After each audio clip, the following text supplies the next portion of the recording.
I got a message through the case submission link at lordandarts.com about a missing person named Billy Darwin.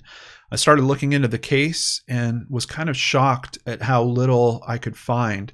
The person that made the submission, Joanna, said this: "Last seen sitting on couch at 1 a.m. watching TV.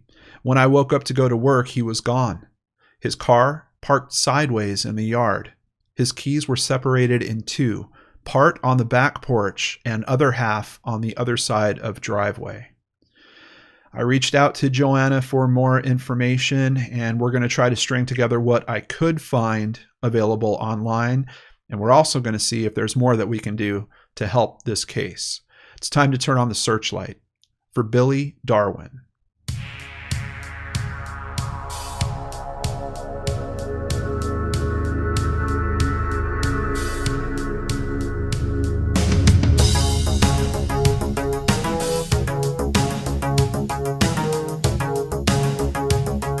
Welcome to another episode of Brainscratch Searchlight. I'm John Lorden. Thank you so much for spending some time with me here today and for caring about these cases like I do. Let's go ahead and get started trying to find what information we can about the case of missing person Billy Darwin. As usual, we're going to start at NamUs, but we can see a problem right off the bat. A simple search just for the last name Darwin, no results at all. So Billy's case, not here. I also checked at charlieproject.com. No Billy Darwin. I also checked William. Nothing coming up on the case at Charlie Project as well. Quite honestly, I couldn't even find a decent or any missing persons poster on this case. I did find a couple of articles. Let's take a look at one of them here. This is from the northernlight.com. The Whatcom County Sheriff's Office needs your help locating Billy Joe Darwin. He was reported missing from the Custer area on the morning of November 16th. Darwin, 39, is 5 foot 10 inches tall, weighs approximately 121 pounds, very, very lean, and has hazel eyes and brown hair. He was last seen wearing a blue hooded sweatshirt, gray pants, brown coat, and black shoes. So almost enough information there for the NamUs profile. There's a few other tidbits you need. And what I'm going to do is we're going to cover Billy's case this week. Next week on Searchlight, I'm going to do a video specifically on how to make an entry with NamUs. I just really feel like I need a video highlighting that I could put up on the missing persons page at brainscratchers.com and that people can use as a resource for putting their own loved ones into NamUs. So both this week and next week are essentially going to be about Billy's case. But for this week, we need to find more details so that we can make that NamUs profile good and solid. So we at least now know he's missing from Custer, Washington. Let's jump over to Wikipedia and learn a little bit more about Custer. It's a census-designated place in Whatcom County, Washington, United States. Population was 366 at the 2010 census. We're talking very, very small community. Country singer Loretta Lynn was a resident of Custer in the 1950s and early 60s when she was a young wife and mother at the start of her legendary career. Really not known for much more than that, but we can see very close to the northern border. As a matter of fact, it kind of takes place close to the case that we covered last week, the missing person, Richie Collins. But let's continue here. KGMI.com has another post on this case. No sign of missing Custer man after weeks of search. That's posted on December 7th, 2018. But the information here, all the same info that we already know. 5 foot 10, 121 pounds, hazel eyes, brown hair, last known to be wearing a blue hooded sweatshirt, gray pants, brown coat, and black shoes. No additional details. We have another article from KAFE, looks like a local station. Essentially, we've got the same thing, no additional details, but they are referencing that the Whatcom County Sheriff's Office made a statement on Facebook. I've checked the statement. It's the same thing. We're just seeing kind of the bare minimum for reporting on a missing persons case. But here at My Ferndale News, we get a little more detail. Family members said Billy Joe Darwin had not been seen since early that morning, or since in spite of searches by law enforcement and family. Family members say they are forming a search party tomorrow, Sunday, December 9th. Keep in mind this is back in 2018, and hope others will join the effort Participants are asked to meet in Custer. The sheriff's office is continuing to search the area for him. And it actually notes the road that they're meeting at, 8700 Valley View Road. It's in the 8700 block. But if we take a zoom in on the map here, you can see that the area we were looking at last week, very close to this same part of the border between Canada and the United States.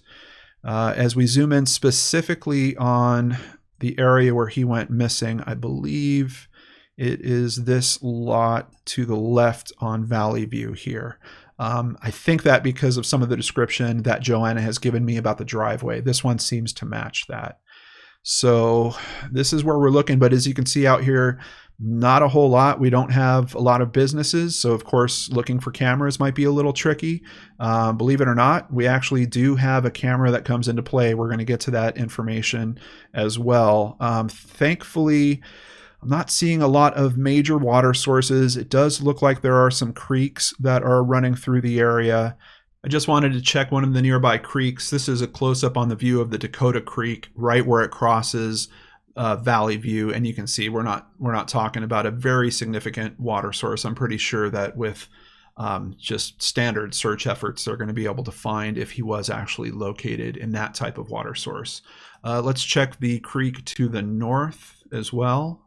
The creek directly to the north of the address, honestly, you can't even really see it from the road. And on one side, I think you might see a little bit of the water there. But once again, we're not talking about significant water search efforts that would need to go on with a case like this.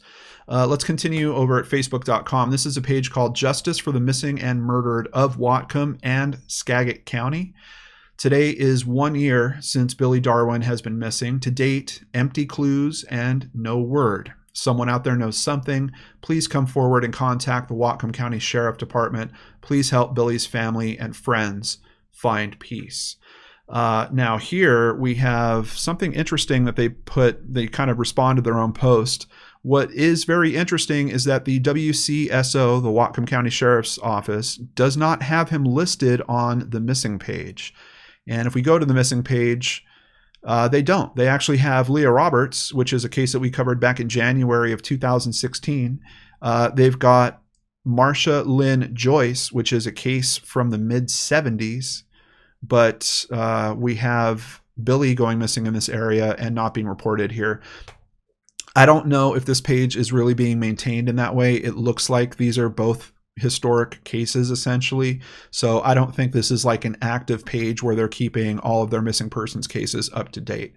Could that be helpful? Possibly. We're also not seeing Richie Collins on here as well. So it might be something that maybe they could consider doing in the future. But one other thing I kind of touched on early in this video, we've got nothing. Look, no missing posters at all for Billy. We've got some photos of him. These are basically from those articles that we looked at earlier, but nothing, not even just a standard missing poster. Thankfully, I've got some friends. I reached out to the Aware Foundation. You can check them out at the awarefoundationofvirginia.com. They also cover cases in different parts of the world. They also have a Twitter account at aware_the. And if you follow me on Twitter, you see a lot of their postings because basically if I see them trying to raise exposure to a case, I'm always trying to help them with that. I reached out to them earlier today. It said, hey guys, can we do something to help Billy's family here? Can we at least get a decent poster put together? And thankfully, within a few hours, I got this as the response. So we finally have a decent missing persons poster for Billy. What about details? What is going on with this case? Let's start going into more information that I got directly from his family. I asked Joanna, I was kind of assuming maybe it was his wife, and here is what she told me. I am Billy's mother. He's never been married, but he does have a son which turned 21 just this week. Billy was on disability. He was born with PKU, which causes him a learning disability. But then she puts in parentheses, he is fully functional, but he's unable to hold a job. So PKU, I'm not familiar with. Let's take a look at that and see what we can learn over at npkua.org. Phenylketonuria is an inherited metabolic disease affecting the brain through increased levels of a substance called phenylalanine in the blood. PKU infants in the United States are diagnosed in the first few days of life through the federally mandated newborn screening program. This is important because the damage caused by toxic levels of PHE in the first few years of life is irreversible. When treatment is begun early and vigorously adhered to, PKU-affected children can expect normal development and lifespan. When an individual is untreated or poorly treated, PHE rises to high levels in the blood, causing irreversible brain damage and neurological complications, including IQ loss, memory loss, seizures, learning disabilities, and emotional problems. There are roughly 16,500 people living with PKU in the United States today. So that is a challenge that Billy has going on in his life. Let's see what else his mother Joanna has to tell us. He stayed home mostly watching television and helping out with yard work. He would visit his best friend from childhood, which is now married to Billy's son's mother. So once again, we're talking very small community, obviously. And, you know, these situations sometimes happen. Sometimes someone dates a girl for a while, that doesn't work out, and their friend winds up dating them or possibly even getting married to them. She does continue. Billy was very close to his son. Besides them, he would visit his nieces and their families. He was very helpful around the house while his father was sick. After his father had passed, he continued helping me out. So obviously some very tough things going on in Billy's life as well with losing his father. I had asked Joanna, was his car parked like that earlier in the evening? So essentially I wanted to know, when she was coming home from work, was it still parked sideways, or is that something they noticed specifically from around the time that he went missing? She said no, his car was not parked like that. He always parked the cars next to each other in a row. And if we go back to the map, we can actually see it looks like the vehicles are indeed parked in a row here on this side. I don't know about this one across the way, but it's still in line kind of with the driveway. So I believe what she's saying that's odd about it is it seems like he was trying to move the car across the yard, and it's stopped for some reason, kind of in a strange position sideways outside of the way that they're normally parked there.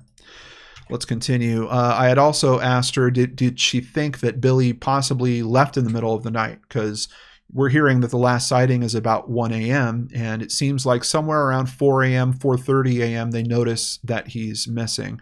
Her response to that, I do not think Billy had left. I believe he was going to leave and pulled the car forward, turned left over the grass, which was not unusual, to go around the other cars back to the driveway. For some reason, he stopped, as if someone came up to the car. His passenger side window was rolled down.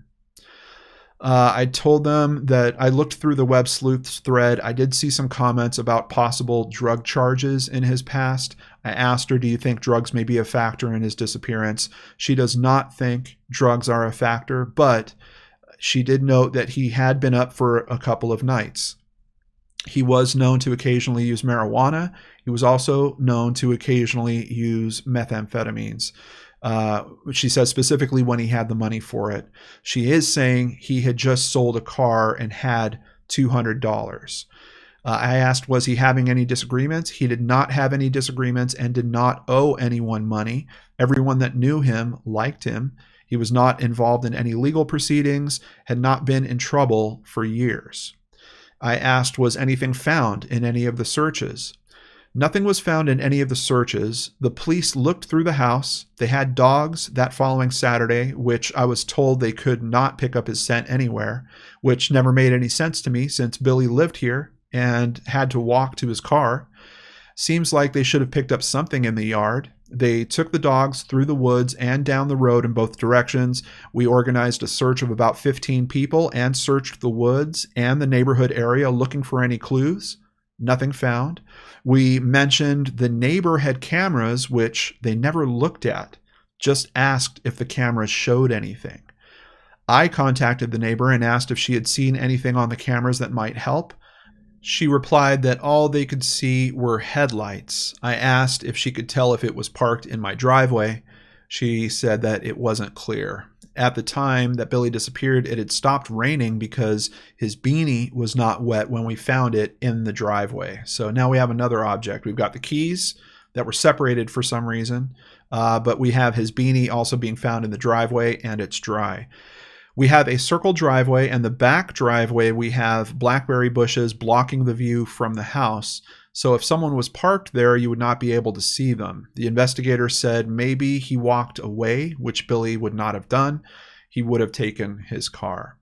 I asked her, what's your gut feeling about what happened? She said, I believe that whatever happened in the yard.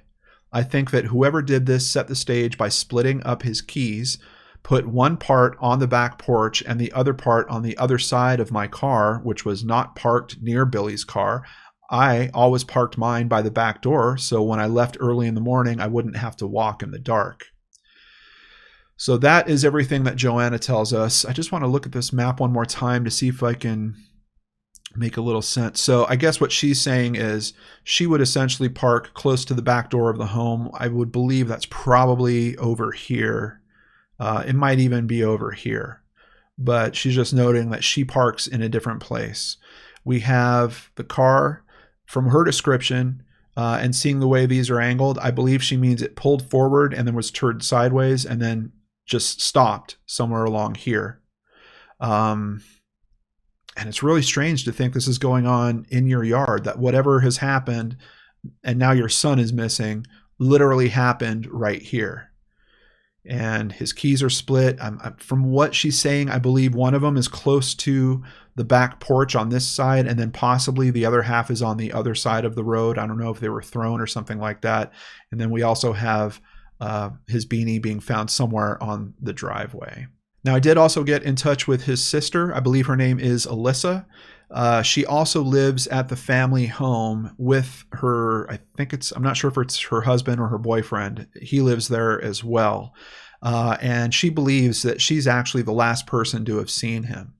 Here's what she told me. Me and Billy were as close as brother and sister could get, less than 2 years apart. We've always grown up with each other. About 1:30 a.m., he was sitting on the couch watching TV. I said, "You still up?" He didn't reply, and I went back to bed. Billy had not been sleeping well and had been seeing people that weren't really there and talking to them a few days before he disappeared. They were all people that he knew by name, except he mentioned the two strangers. I thought that was weird.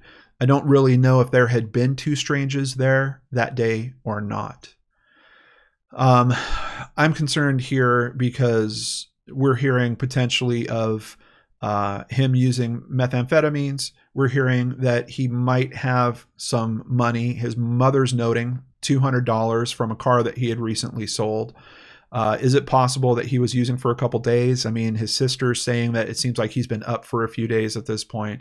I'm very concerned that that's what we have going on here. These symptoms do not seem to relate to what I've learned about PKU. Admittedly, I'm far from an expert in terms of understanding that, but I'm not seeing any symptoms that kind of line up with this here.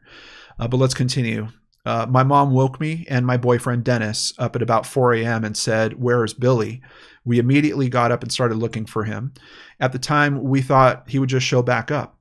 His car was parked weird. We found his keys and cell phone all in the driveway and on the back steps. Looked like signs of a struggle. So now we have his phone also being found out there. The hat was found a little further away down the driveway, right where a trail comes from the neighbor's house. That neighbor's dog barked for 3 days straight nonstop when Billy disappeared. I remembered Billy saying he caught him almost coming in the front door of the house one day because the door was wide open, and that was the first time he met him. So obviously, and we're kind of treading into social information here. So I've scrubbed all the names out of this. Where I need to get information out there that can help this case. So I want to get some of these details out, but obviously we don't want to point attention in the wrong direction or throw investigators off or anything of that nature. So I want to be very clear. We're talking about social information coming in from his sister here. Seems like there's a little bit of reason to possibly be suspicious about one particular neighbor. Now, she also is suspicious about another neighbor. Another neighbor down the street had told people he'd seen my boyfriend's truck fly by the house about 3 a.m., which I know didn't happen because I had all his clothes and a cinder block under the engine, and the truck didn't move that night. So I kind of asked her about the cinder block. I wasn't really understanding, like, was it being used? I know sometimes if you're working on a vehicle, sometimes you need to get some weight off of a particular component so you can help get it out. Like, was it being used for a repair or something like that? I didn't get a very clear response to that. So I'm not exactly sure what is being said here. But she's also stating very plainly here, Dennis was in bed with me all night and he would never hurt Billy. They loved each other like brothers. But there was a similar truck driven by another neighbor that lived down the street. He's always been a suspect in my mind. He never drove the truck again after that day. I later saw it parked over on a property the next street over on Custer School Road. So a couple of suspicious neighbors in terms of what the sister thinks, but we've also got one neighbor that's kind of pointing, hey, you know, maybe your boyfriend is involved in this in some way. It is concerning to me. One of the first things when I heard from Joanna that I wanted to understand is who else is living in the house, particularly because Joanna is saying, I think what happened right here. So obviously those things have to be considered. But we're not talking about a murder investigation. We're talking about a missing persons case. And that's where I think we're hitting some struggles with this that are also similar to last week's case. I'm sure law enforcement isn't processing this like it's a foul play situation, but we've got a guy that, by all signs, from what his family is telling us, isn't really capable of necessarily taking care of himself. We've got him living with the family. We've got him really not able to hold down a job. We've got him with a couple $100, but we're actually going to find that his wallet is found later too. There's a lot of problems with this, and we're coming up on 2 years of him being missing now. So when do we reevaluate this case and say, you know what, something else might be going on here, and maybe we have to dig deeper in terms of this isn't a simple search for a missing person. Maybe there's something else. I mean, his sister seems to think there's a struggle that happens close to the home as well. So I don't know. But let's continue with the information she sent. Billy's wallet was found 11 days later in a driveway about a mile up the road, opposite direction from the second neighbor's house. It was soaking wet, and it hadn't rained. So I'm seeing a little bit of a discrepancy here because she's saying it hadn't rained, but her mother is saying that it did rain at that time. It was found with his ID, food stamp, bank card, his food stamp card, and his bank card, and it had $20 cash in it still. And that's also making, just kind of trying to line up this information between what her mother's saying and what she's saying. Mother's saying, I think he had $200 for a car he recently sold. Now we're hearing wallet found somewhere, only $20 in it. If someone cleaned out the wallet, wouldn't they have just taken everything? So is it possible that some of that money was disappearing? Maybe there was some drug use that was going on. I think it's a factor that has to be considered. Is it responsible for his disappearance? I certainly don't think so. We're seeing what looks like a struggle, his personal items thrown all about. But is there something else that's going on here? Absolutely. Is there possibly a break from reality of some kind that has happened? Maybe. It's another thing that needs to be considered with this as well. The last thing she noted, Billy's bank account hasn't been touched since. And if he was okay, he would need money or something, but he has no ID, he's got no bank card, and he has a speech problem, which makes it a little hard to understand him at times. So we've essentially got no way for him to really be taking care of himself. And of course, for me, that really raises the flag in terms of what's going on with this case and trying to bring some help to it. And that's really why I wanted to be sure to feature this case, despite the fact that this episode's a little different. I really don't typically rely on family information as much, particularly for the first episode, because the media information usually has a level of checking that's been done on it. So this episode, we've got to take things a little bit differently, but we've got the basics. We know what day, we know a pretty tight time frame. We've got items being found right around the immediate area, but then also continuing up the road. Could it be that he just walked that direction and kind of threw some things here or there? Maybe, but there's other possibilities that could have happened around that as well. I can tell you his family's concerned of kind of the typical stigma that happens with a case like this. You know, people hear that there's possibly some drug use and everyone just wants to look the other way. Is that affecting the investigation? Quite possibly. But like I always say with these missing persons cases, it isn't always about the actual person that's missing. It's about the pain that everyone around them is going through in terms of them missing as well. So all of these cases, all of these people deserve to be found, and these families deserve to know what happened to them. And I think that it's no different with Billy's case at all, even though we're seeing some indicators that maybe this was a situation where he had too much. He went on a little bit too hard of a bender. Maybe he did even disappear of his own volition for some reason. That still doesn't mean that we should just drop this and look the other way in Billy's case. And I really hope that we don't have that going on from law enforcement's perspective. Because I'm unfamiliar with PKU, I just did want to touch this a little bit more, and specifically about the website that we used. The NPKUA is a collaboration of PKU community members joining together as a national voice and supporting local efforts to raise PKU awareness and drive advocacy and education while ultimately looking for a cure. We are the first national nonprofit organization to unite adults, families, regional and statewide PKU organizations, the medical community, and PKU-friendly businesses to make a difference in the lives of people with PKU. And you guys know I'm always looking for great organizations to be kind of the bright spots in these stories.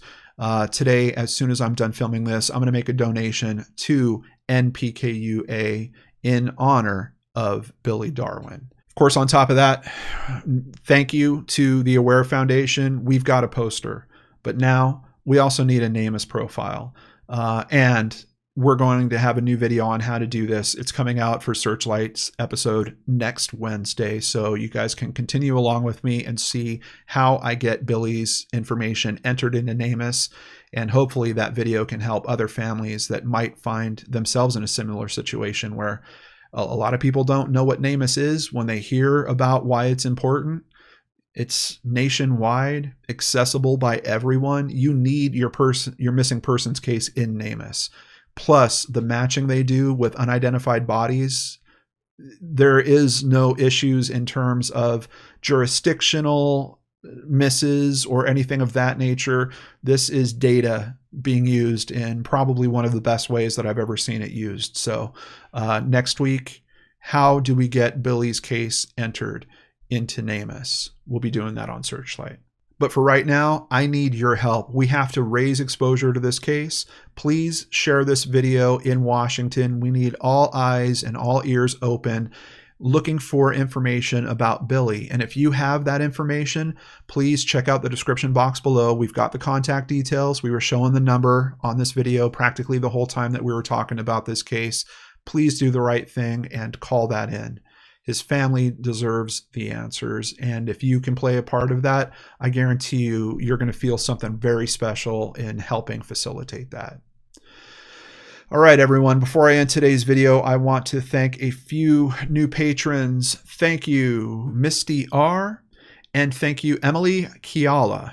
Appreciate you guys joining Patreon. If you'd like to support the channel, please visit lordandarts.com, where you can sign up for PayPal, sign up for Patreon, or buy merchandise. All of it helps keep me here helping families in need, just like Billy Darwin's family here today.